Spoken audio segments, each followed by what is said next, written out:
आगाह कयो अव्हांखे मदेजी मां गिरडी स्टेशन भरिसां तेज़ रफ़्तार मोटरसाइकिल ऐं ट्रैक्टर में आम्हूं साम्हूं टक्कर थियो आहे। नतीजे में हिकु ॼणो फ़ौत थी वियो आहे। ब्रेकिंग न्यूज़ से अव्हांखे आगाह कंदा हलूं। ॻोठ ख़ुदाबख़्श बिरोही वासी मीर अली जो लाश अस्पताल मुंतकिल कयो वियो आहे।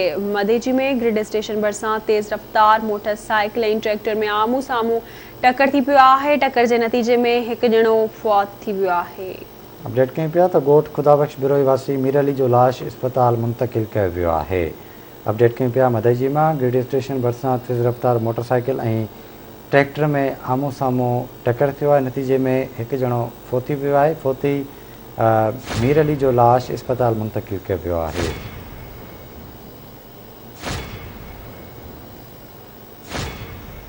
तफ़सील मालूम कंदासीं मदेजी मां अब्दुल हकीम सहतो ख़ाल। जी अब्दुल हकीम आगाह कजो। जी बिल्कुल मदेजी गिरडी स्टेशन भरिसां तेज़ रफ़्तार मोटरसाइकिल ऐं ट्रैक्टर जो आम्हूं साम्हूं टक्कर थी पियो आहे, जंहिंजे नतीजे में ॻोठ ख़ुदाबख़्श बिरोही वासी मीर अली बिरोही पुट हाकिम अली बिरोही मौक़े ते फ़ौत थी वियो आहे।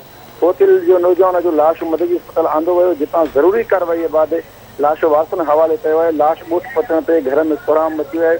ओॾां मदेजी पुलिस ट्रैक्टर ऐं ड्राइवर खे पंहिंजी तहलील में वठी छॾियो आहे। आख़िरी पुलिस में पूरे वाक़े ते दाख़िल कयो आहे। जी ठीकु आहे अब्दुल हकीम, वॾी महिरबानी अव्हां जी तफ़सील खां आगाह करण लाइ।